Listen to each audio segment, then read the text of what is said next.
The Emperor's New Suit.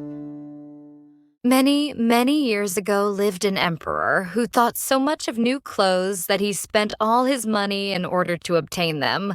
His only ambition was to be always well-dressed. He did not care for his soldiers, and the theater did not amuse him. The only thing, in fact, he thought anything of was to drive out and show a new suit of clothes. He had a coat for every hour of the day, and as one would say of a king, "He is in his cabinet."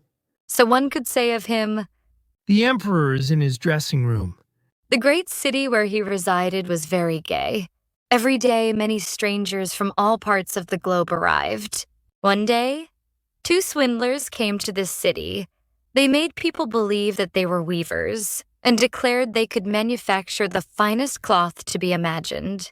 Their colors and patterns, they said, were not only exceptionally beautiful, but the clothes made of their material possessed the wonderful quality of being invisible to any man who was unfit for his office or unpardonably stupid.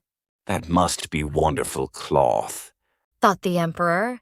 "If I were to be dressed in a suit made of this cloth, I should be able to find out which men in my empire were unfit for their places, and I could distinguish the clever from the stupid. I must have this cloth woven for me without delay." And he gave a large sum of money to the swindlers in advance that they should set to work without any loss of time. They set up two looms and pretended to be very hard at work, but they did nothing whatever on the looms. They asked for the finest silk and the most precious gold cloth. All they got they did away with, and worked at the empty looms till late at night. "I should very much like to know how they are getting on with the cloth," thought the emperor. But he felt rather uneasy when he remembered that he who was not fit for his office could not see it. Personally, he was of opinion that he had nothing to fear. Yet he thought it advisable to send somebody else first to see how matters stood.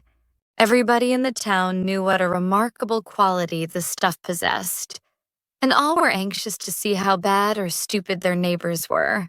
"I shall send my honest old minister to the weavers," thought the emperor. "He can judge best how the stuff looks, for he is intelligent and nobody understands his office better than he." The good old minister went into the room where the swindlers sat before the empty looms. "Heaven preserve us," he thought, and opened his eyes wide. "I cannot see anything at all." But he did not say so. Both swindlers requested him to come near and asked him if he did not admire the exquisite pattern and the beautiful colors, pointing to the empty looms. The poor old minister tried his very best, but he could see nothing, for there was nothing to be seen. "Oh dear," he thought. "Can I be so stupid? I should never have thought so, and nobody must know it. Is it possible that I am not fit for my office? No, I cannot say that I was unable to see the cloth." "Now, have you got nothing to say?" said one of the swindlers while he pretended to be busily weaving. "Oh, it is very pretty, exceedingly beautiful," replied the old minister, looking through his glasses. "What a beautiful pattern! What brilliant colors! I shall tell the emperor that I like the cloth very much." "We are pleased to hear that," said the two weavers, and described to him the colors and explained the curious pattern.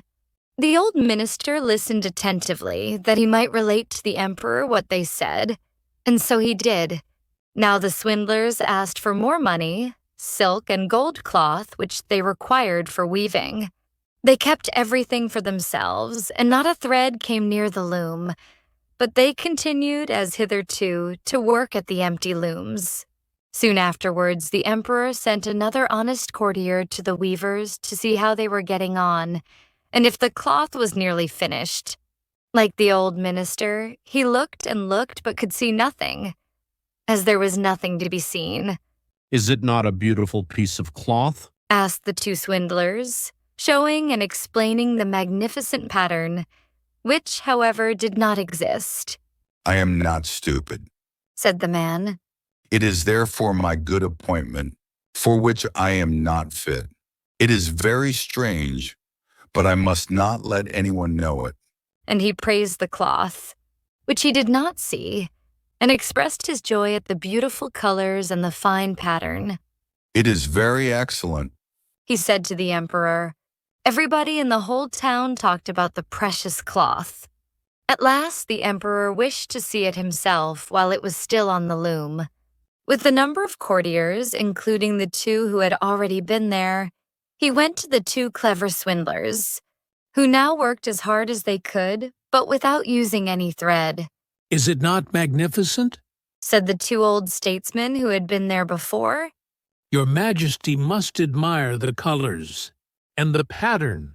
And then they pointed to the empty looms, for they imagined the others could see the cloth.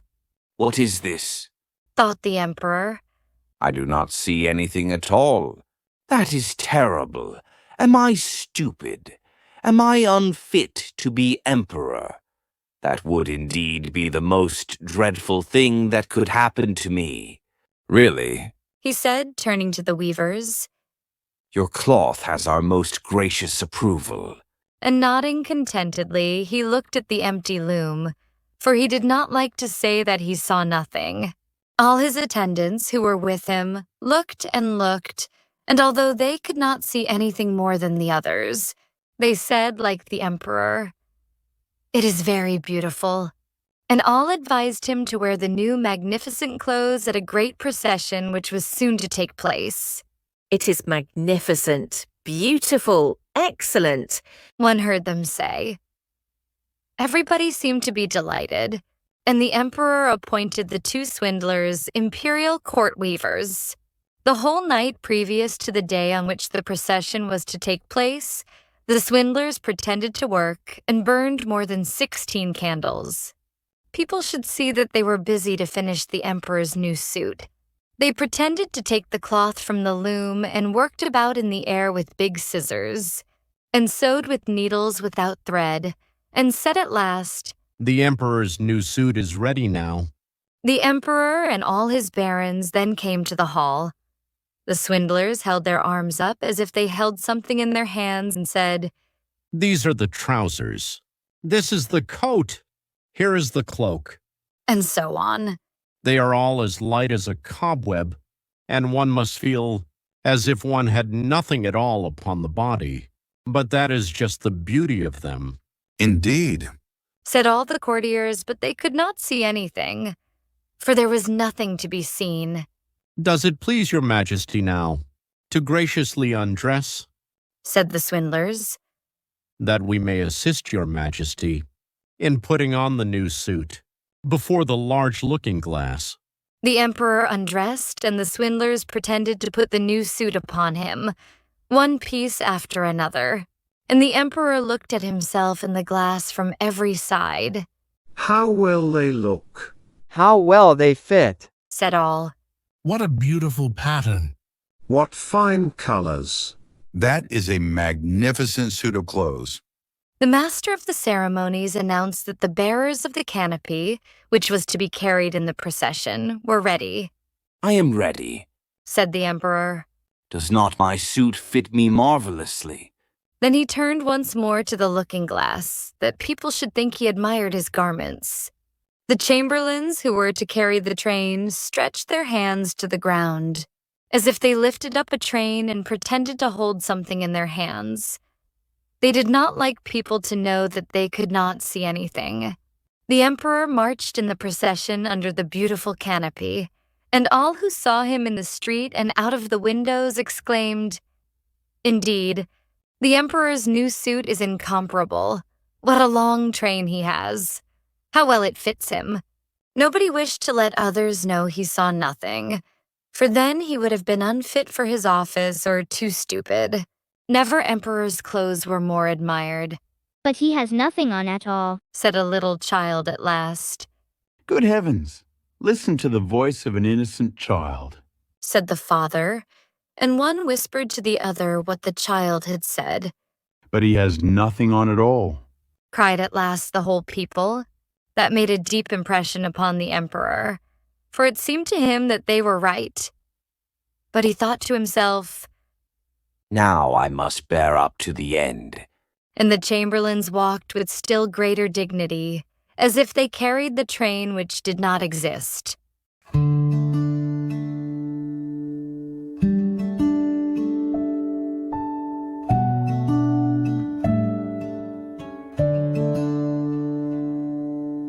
Once there lived a mighty king, loved new clothes more than anything, coats and hats for every day, dressing up was all his way, didn't care for books or rules, just his fashion bright and cool.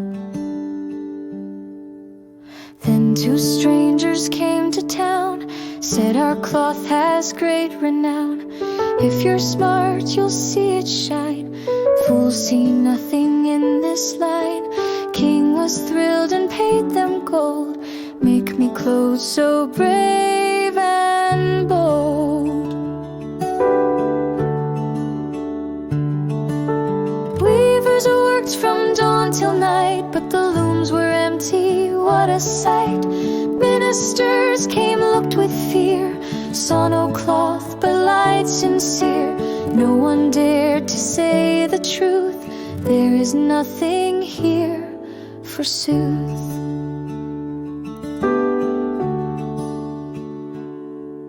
Soon the king came to the room, saw no cloth upon the loom, but he thought, I must pretend, or my reign will surely end. So he praised the clothes with grace, though no fabric touched his waist. On parade day, loud and proud, he walked boldly through the crowd. Everyone just clapped and lied, such fine clothes, so dignified, till a child began to shout, hey, the king is naked, no doubt. Now the truth was plain to see, but the king kept walking royally. Still the lesson's clear today, don't let fear block what you say. Speak the truth, be brave and free, even if you're just age 3.